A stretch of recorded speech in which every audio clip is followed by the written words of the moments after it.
Hello, and welcome to another bonus episode of How We Made Your Mother that we like to call General Questions. General questions. I'm here with my friend Craig Thomas. Hello, Craig. Hello. Hi. And our friend Alek Lev. Hello, Alek. Woo. Hi. So many. Are we loaded up with some general questions about Purple Giraffe episode 2? We are. So many questions, hundreds of questions. Keep them coming on Instagram. They're really amazing. And thank you, by the way, to our Instagrammers who really stuck to questions about Purple Giraffe, which is what we're That's the best. Yeah, it needs to be about the episode. We've discovered. I'm going to bunch a few together here. But Josh, this is basically about you and Cobie. We touched upon it on the episode, but people really want to hear about this. So Raven X Moon and Da Superboil ask about this, as well as many other people. I'll read Raven X Moon's. In terms of your chemistry with Cobie Smulders, this episode really solidifies Ted and Robin's dynamic. How did you and Cobie develop that on-screen chemistry so early on? What was that like? And a lot of people also ask, like, what was it like to kiss her? Didn't you just meet her and stuff like that? So sometimes people ask questions about being an actor that are like, I know that if you don't do it, those are the questions that would first occur to you. Like, how do you remember all those lines? Right. But doing it, it's kind of like asking an accountant, like, how do you do all that math? It's like, it's literally the job. Like, it's actually the job. So Cobie and I never once had if you have a conversation about your chemistry, you're killing the chemistry. Like, it's an unspoken thing that you trust. We got cast because we have a thing between us that is alchemical and mysterious and just works when we're on screen together. I always felt like we were acting, but I also felt like we were just truthful, like trying to get as truthfully under the characters as we could. We never once had a talk about it, and I think that was appropriate. I think that was right. We shouldn't be talking about that. Great decision not to ever talk about it. It would have jinxed it somehow. I was like, if this isn't working, I assume they'll tell us, but it seemed to be working. I think you have to trust that you were cast well, you know? Yeah. Sometimes I actually, at this stage of my career, I get offers for things, but every once in a while, you if you want something and they don't think you're right for it, you go in and you read for it. And sometimes I really like that because I want to let people know they hired the right person. Like, I mean, I would prefer offers out there, anyone listening, but sometimes you want to go in and make sure that you're in a project that wants you and that you're the right guy for the role. You're the right actor for the role. So I just trusted that I was right for the role. I knew Cobie was right for her role. And I think we were just trying to be as honest as we could. I don't think there was much that went into it. I mean, also kissing another actor is also feels curiously like just another day's work. Like, I don't mean to, you're really kissing. Like, you're not fake kissing, but you're, I adore at that time it was her new boyfriend and now her longtime husband, Taryn. It's like, you don't have any illusions that you're actually going through these things. You're really doing a job. And I know that sounds kind of unsexy and maybe disappointing to people, but it's just the truth. You just do it and you laugh in between takes and you move on with it, Here's your proof that it did in fact work. We milked it for 9 fucking years. So it did. The dynamic did work. Just in case I'll tell you a funny story that I read. I read this great story. It was an interview with Emma Stone in, I don't know, Vanity Fair or something. And she's a younger actress. I think it was before she had kind of had her maybe big breakthroughs or whatever with Easy A or whatever. But she was doing a movie with Jeff Bridges and Jeff Daniels. And she had to cry. She thought she had to cry in this scene and she couldn't cry. She couldn't get the tears. So he saw her afterwards and she was devastated. She was so upset. I blew it. What's wrong? I didn't do it. I didn't cry. And he said, Emma, you're not supposed to cry. The audience is supposed to cry. They're going to put some strings on the scene and everyone will cry. Like, don't worry about it. It's not your job. It's the audience's job. Yeah. And I kind of feel that way about like romantic scenes. And it's like, yeah, I throw myself into it and I'm doing my best, but you're the one that has the emotional response as the audience more almost than me. I hope that's not devastating to people to take away some of the mystique, but that's it. Tally Rewe asks Craig, I love how the ending bar scene of the episode, Rewind, a date night, was called back in the series finale. Not much of a spoiler, it's a line. The show was masterful at callbacks. How did you keep track of things that you referenced that you were to later bring back in future episodes? I think it's what Josh just said about kissing. You sort of have to not overthink it and not force it. It comes. I think those things come to you in the moment organically, like calling back a joke with a friend in a conversation, and you go, "That feels right. Let's do it." We didn't have some file that was like, "We should call all these things back. Let's keep a running list." It's like if it came to you in the moment, because a writer's room is an improv game, right? You're in this room with all these people, trying to go line by line, especially when you're punching up the script. The script is on a bunch of computer screens around a table. You're looking at the lines all together. And you're kind of riffing in character, right? You're kind of trying to think of what this character might say, and you need people who can kind of inhabit that and call that stuff out in real time. Obviously, there's also the writing by yourself in a room part of the process too, but I think those callbacks come when you're hanging out with a group of people and somebody sparks and realizes this kind of echoes this earlier thing, and you bring it back. And I think it's, again, something you almost don't want to pull too many threads of. It always feels like a gift when you think of a really good callback, because it's kind of a free joke, because it's kind of it's kind of already the joke you set up. But if the best callbacks twist it a little bit or reframe it in some way, and this episode, Purple Giraffe, it's all callbacks, because again, it is this kind of Groundhog Day structure where you're kind of reliving the same party, although the party gets worse and worse and worse. But that's true of Groundhog Day too. So it's great. I feel like Ted had this. May be an episode we should do. This would be an interesting statistic. Is this the highest rate of Ted saying the same line over and over and over? Because Ted has to say, Ted says, so that was Robin. Ted says, like, there's a bunch of like repeat lines and callbacks, and they get funnier and funnier the more times they happen. And this episode was a great example of that. And I think it just, the form dictated it. The three parties dictated callbacks. Would you also say, Craig, like, you have a writer's room, you also have like writer's assistants who are like jotting down everything and keeping track? Like, you have a kind of hive mind. Right? It is. It's bigger than just your brain. Yeah. And that's, I feel like I can't say that enough times on this podcast, just how brilliant our writing staff was, and our writer's assistants, our script coordinator, like everybody was, there was a mind meld. It was a hive mind, and people would throw stuff out. And also, like, you guys on the stage would think of things. Pam Fryman would think of stuff as a director, and like, what if we echo back this moment? Like, you have a big safety net. You have a lot of layers of people who can think of those moments too and help out. And everybody, there was such an immersive feeling to the creative team behind How I Met Your Mother. It was we were all sharing the same delusion in the greatest possible way. We were all like living in that universe, feeling like we were part of it. And those callbacks just come. Those great moments come back organically in that setting. There are a lot of questions, and you can take them as you will, that of course want to hear a little bit about your real life and how it connects to characters or story or theme, like Andre_Nash 777, who'd like to know your favorite kind of dip. Ted does talk about favorite kind of dip in this episode.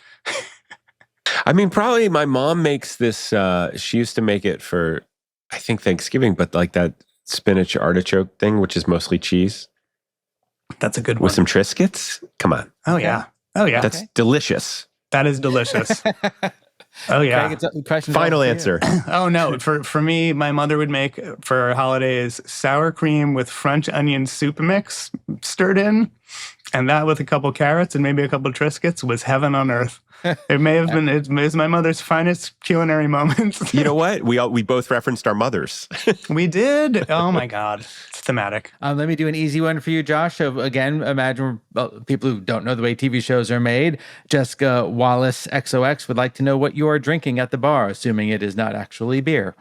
So when it was bottles of beer, it was always water, because they were, like, you couldn't see what, they were either green bottles or brown bottles. So it was almost always water.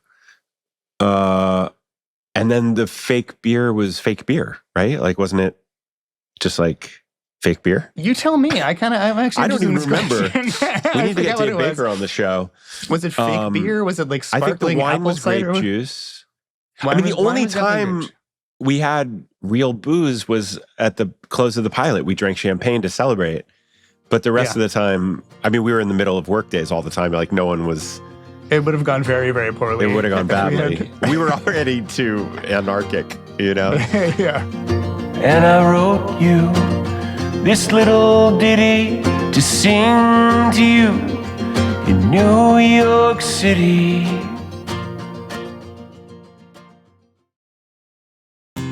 Craig, I'm wondering if you could help me out with something. I would love to help. What is it? Yeah, I need to talk this through with a friend. I have a bit of a dilemma. I've been invited to a destination wedding. Oh, boy. You know what I'm saying? Yeah. No. Where it's like, and it's that perilous moment where you're like, if I travel to, in this case, it's Paris. They're getting married in Paris. Ugh, the worst. My friend, I know. I see your problem. I know. But it's the kind of thing where it's like, if I kind of orient my summer plans around going to this wedding in Paris with Jordana. Yeah. I love this guy, by the way. I just want to say, Ian, if you're listening, I love you. I want to be there. You, man. But it's also like a destination wedding is such a big ask. It's a huge ask. It becomes a weird friendship test. I know you just said, you reassured Ian in the middle of this conversation, very natural conversation we're having, and he knows you love him, but it is a friendship test. Yeah. It is a friendship test. Because it's like, I want this guy I want to stay in his life. I want him to stay in my life.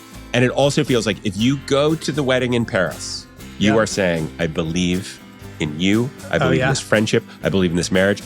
But also when you don't go, you're not saying the opposite of those things. You're saying, do you know what I'm saying?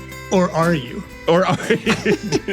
Ian, don't listen to him. Don't listen to me, Ian. So I got 1 foot in Paris this summer and 1 foot out. What do you think? You spent some time in our oh my city God, of Paris is my favorite. I've lived there for 3 months one time. You got to go. You should go. I should go. Show Ian the love. Show Ian the love. Show the belief in love. Well, Look at if what we we were go- a TV show about love. If Come we on. go, we're going to link it towards some other Europe time that we haven't quite determined what. Well, we are all big fans of France. Alek, did you also spend some time recently? Oui, Not in je Paris, viens though. de visiter. We forgot. This is why we don't ask him about We should Paris. not ever talk to Alek. He only speaks French, even if it's not related. Even if we haven't brought up France, he just launches in. Where were you? Could you say it in English? Where you were in France? Just I one stopped through Paris, and I could tell you after 12 hours there, recommend. Yeah. Solid. When I think about that area of the world, I only want to go to Greek Isles. Like that's the thing where I want to sit on a beach. I want to go to tavernas. I want to have a local family cook me meals, olives, anchovy. You know what I'm saying? Like, Yeah. That I thought to you me meant you is- want a family there. Like you want to No, join I a want to family have. that's there. I want you to wanna have a second family in Greece. I've talked it through. with That's the Jordana. only trip I want. She's cool with it? She's Cool. fine with it. She's Cool. fine with it. Well, during all these travels, guys, what's happening to your place back home? It'll just be sitting here. Just sitting there doing nothing. Alek? Oh, it was lonely. It was lonely. We just burn in piles of cash. Just doing Yes. nothing with. You're wasting a huge opportunity. While you're away, both of your guys' homes will be empty, doing nothing, right? Yeah. You could host your place on Airbnb.com and make some extra cash. Oh, Sacre bleu! Blah, blah, I tell you. You could have been making money. You could have been making money to pay for these glamorous trips. Your home could be worth more than you think. Find out how much at airbnb.com/host.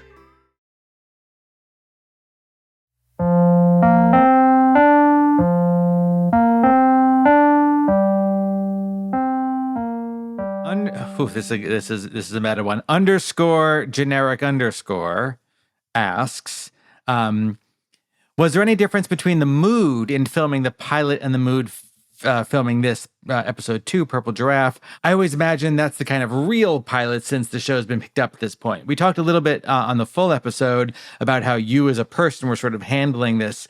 Do you remember? Can you feel what it was like being on that set together? Of like, oh, we're doing this show. Yeah. I think when you're shooting the pilot, you're like, this might just be a great week we all spend together. Yep. Like just 1 week of our lives. That's kind of fun. and then maybe we'll run into each other years later or work together again. Once the show is picked up and you're like, okay, they want 13. We'll see how this goes.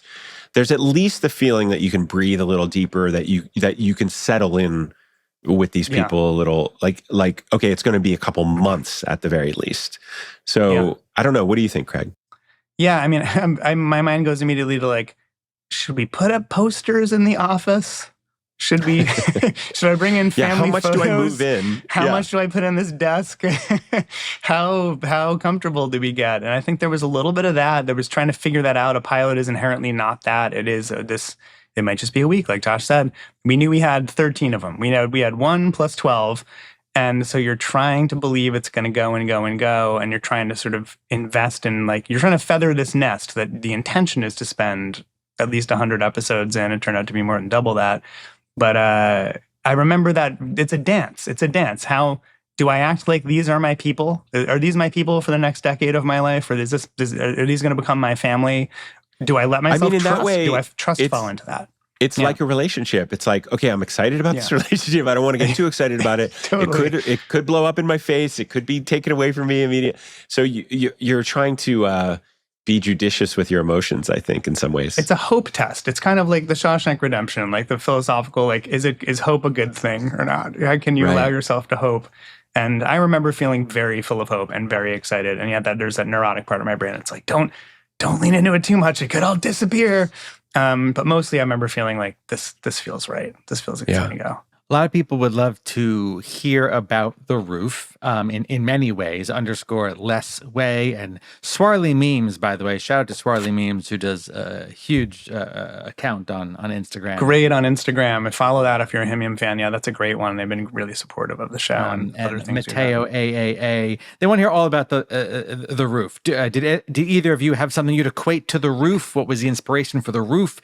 And did you ever do anything crazy for someone like Ted did for Rob? And I know we're getting sort of personal questions here, but does that spark anything, this nutty idea of this special place, the roof, and why you chose that as a New Yorker, perhaps? Roof talk, please.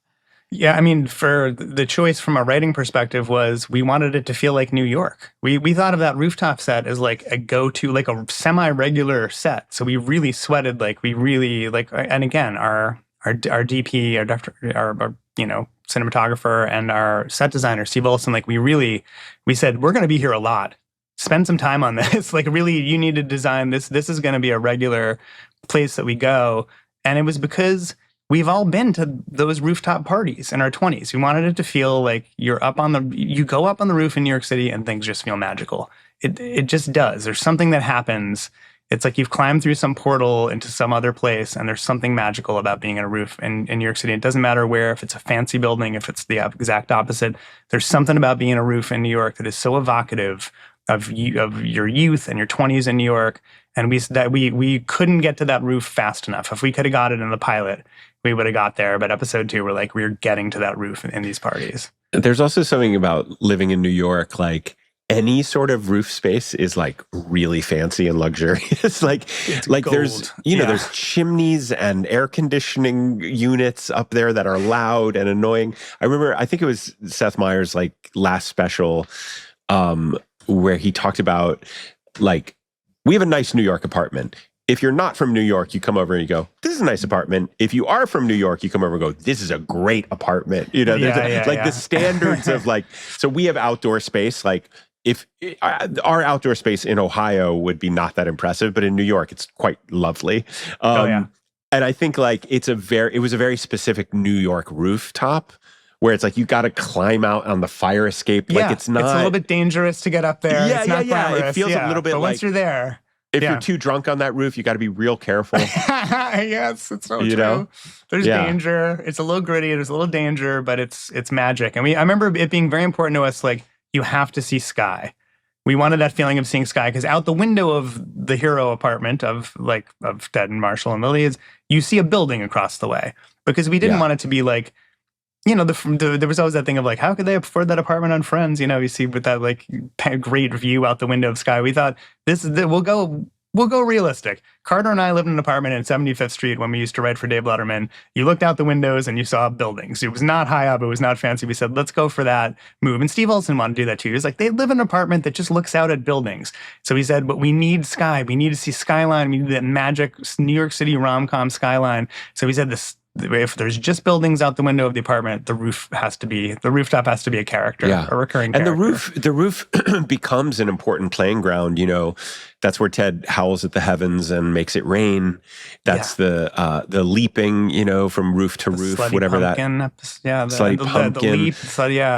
The leap. And in the finale, they're up on the roof. Like that roof is such a character in the show, and so many of their memories take place up there. It's great. Yeah. Ted and Robin have so many great moments up there. Okay, a lot of people just wanted to mention, of course, Carlos. I'll say Kyle Vallo too. Mentioned like, hey, Carlos, look what he became. Just talk a little bit, Craig, about casting people who are there for a day or two, and what the process of that is like. Well, it's a funny process because you want to get someone great for this side part, and you have this foolish optimism that the episode won't be wildly long and you'll keep all of their jokes. In episode 2 of any show, you're just trying to sell the audience who these 5 characters are. And it's such a disservice to the other side actors in that episode, one of whom happens to be John Bernthal, who's gone on to have a huge career and he's great. And we had to chop out a bunch of the stuff we shot with him, no fault of him. There was bits for Carlos. There were more things for Carlos in the episode, and the first cut of the episode was, 1/3 too long. It was, 30 minutes that should have been 20 minutes, basically. And Carlos had to suffer and lose a bunch of his jokes. And that is a really good example of one of many of how we were just finding the recipe for this thing still, right? A pilot, you have 4 days to shoot a pilot. And How Much Mother, once we're in series, we shot these episodes in 3 days. You almost always. The pilot, because it's a pilot and you're finding it and you want more time, you do 4 full days. This was us doing the first 3-day shoot. You got to get through that shoot that much faster. It's a day shorter than the pilot. And then you have to edit it and turn it around and post it and get it to be exactly the right time in a hurry. And we learned that lesson the hard way. And we learned it over and over again. The whole series, every episode of this podcast, you will hear me say, I wish we had 5 extra minutes. We cut this thing, we cut that thing. We never fully learned the lesson. We always overshot. So we got a little better as we went.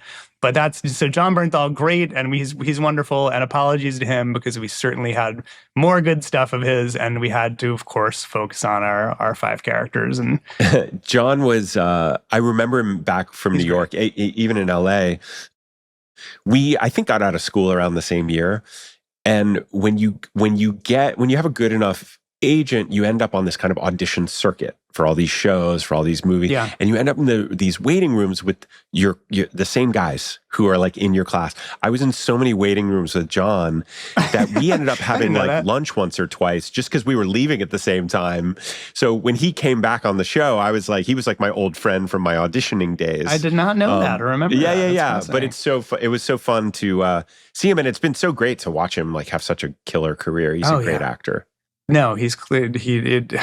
I'm so happy for his career because he's really charismatic and interesting, and of course that people found that over and over, and he's had a huge career since then. It's great. Josh, I was going to say, are we going to talk about acting process? But we've got 207 more of these to go, so I hope we do. I'm going to tie this question into that if I could. Stephanie Goldstone asks about the wardrobe choices of all the characters. She talks about Barney and his suits. We talked a little bit about suits in the last episode, and we'll talk more suits, I'm sure, in the future.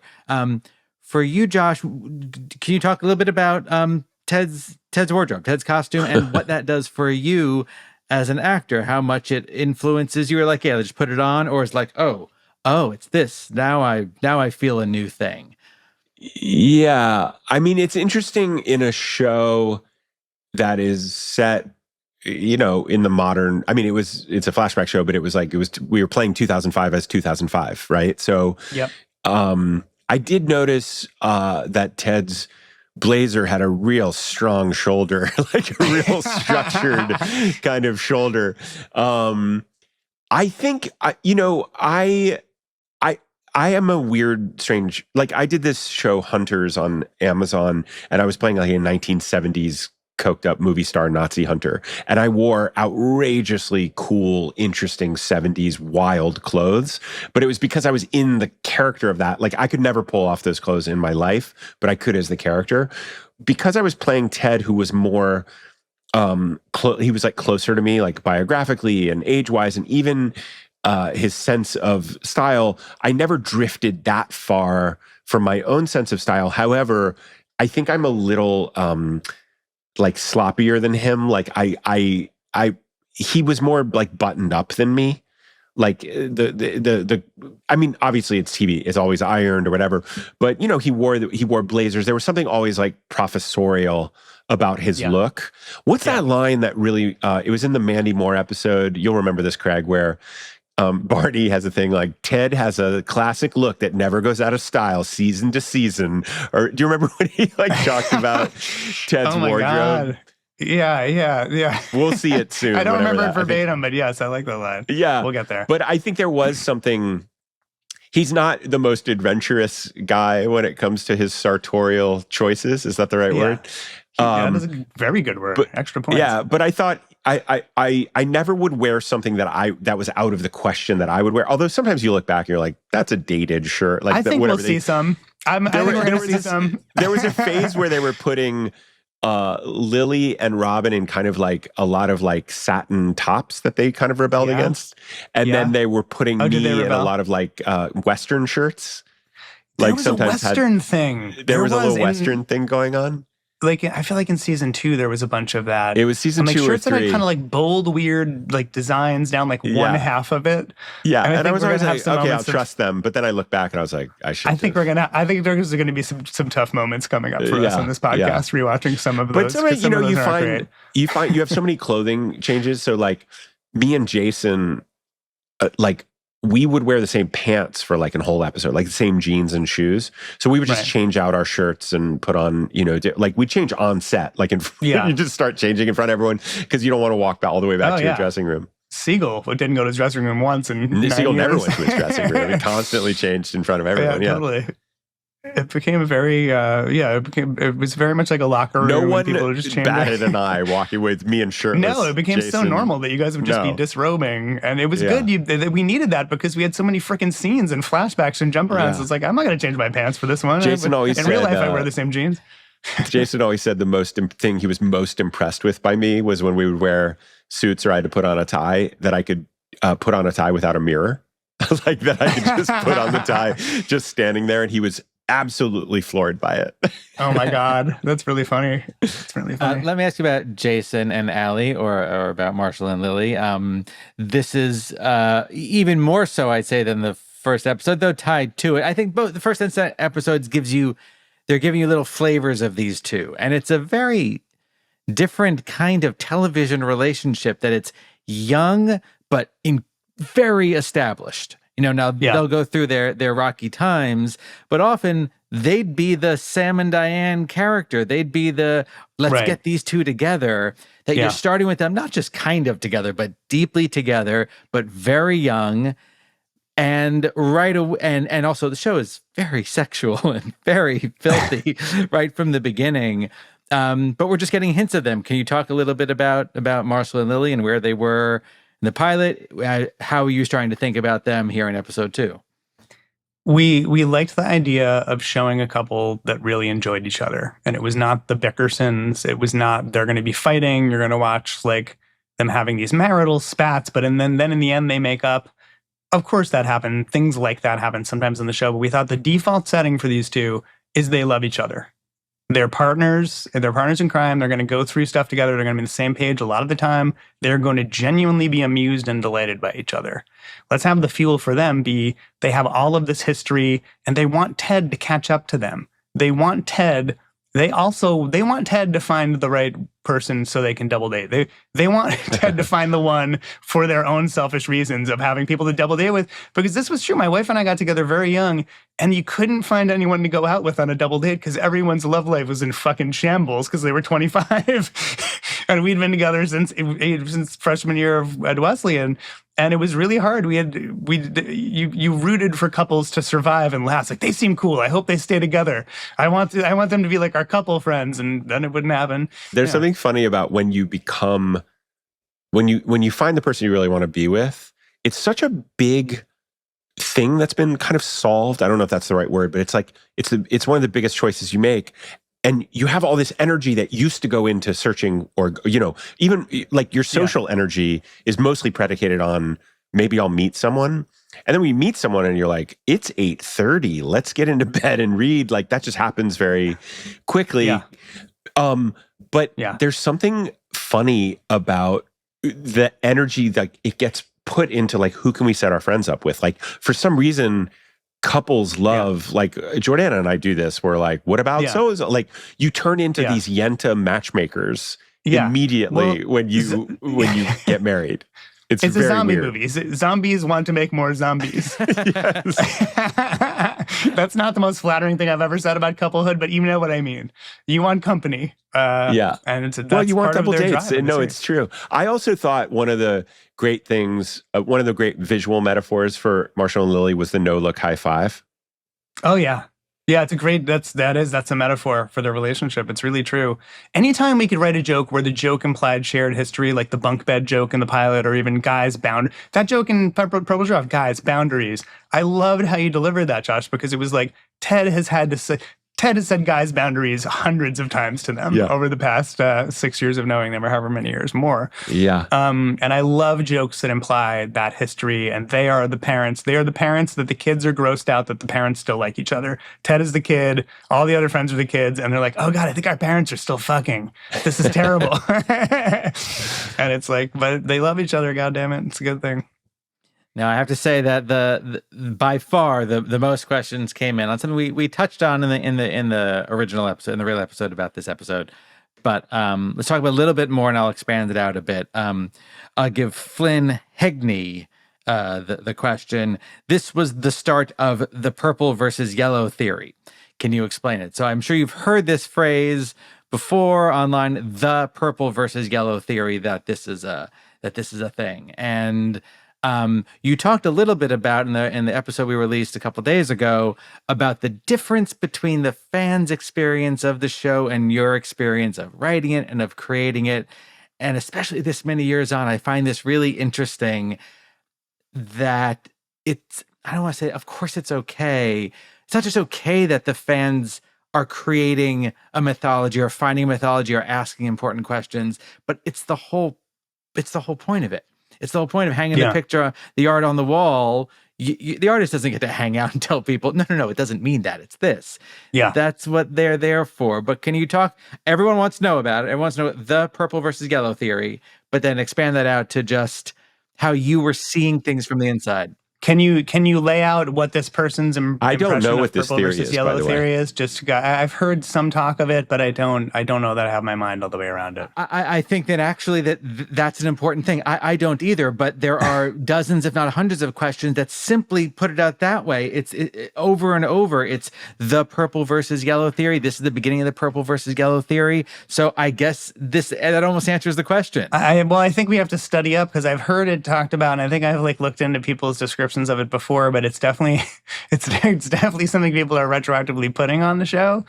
I love it because I think that destiny, when we think about destiny or fate, we're always looking back and putting some spins on some things, right? Like some of it was actually things we made happen. Some of it was some magical spark in the universe. And I also think you write things and you don't fully know what they mean when you write them, and you look back on it and you're like, oh, there was a lot of examples of this one phenomenon happening, or this color popping up, or if you think about it, this color attracted this color and this thing didn't, this repelled, and like there are these weird laws of physics that emerge that you don't necessarily intend as you're writing it, but there's something to it. It sounds very woo-woo, but there is. I know what you mean. Your brain, your subconscious is doing things you're not quite consciously aware of.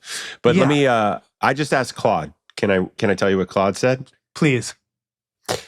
I said, what is the purple versus yellow theory for How I Met Your Mother fans? Claude says, let me address this while keeping in mind it's a fan theory from How I Met Your Mother. The purple versus yellow theory relates to the color symbolism used throughout the series, particularly regarding the mother and Robin. Throughout the show, yellow is consistently associated with she carries a yellow umbrella, has yellow buses in important scenes, and is often shown with yellow imagery. Meanwhile, purple-blue tones are frequently associated with Robin. She often wears these colors, and they appear in scenes focused on her relationship with Ted.